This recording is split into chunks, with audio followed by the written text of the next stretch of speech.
So sometimes things do happen during events that a bit strange or a bit unusual or unexpected. Might be a summer storm when you've got an outdoor event planned and it has to move from the park into the town hall, and you've got to run around and be able to convey that to everyone who's coming to the event.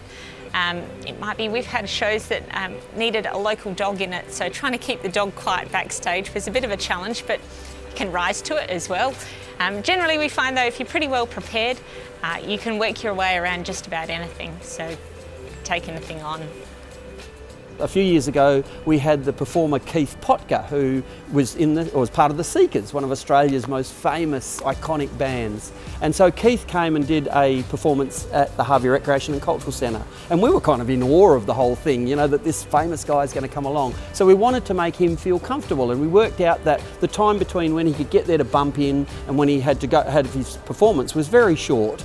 So we got together as a staff and thought, what can we do? Well, we can provide a meal for him because he's not going to get a chance to go away like this. So a big portion of my staff are from Italian background, and so they provided this beautiful platter, like with all different Italian sausages and prosciutto and all different types of hams and polognis. It was fantastic, you know, a meal that a caveman would have been absolutely proud to devour. So we put it into the green room there, and Cait, we took him in there and said, look, we realise you're not going to get away for a meal, so here you are. And he was delighted, he really was.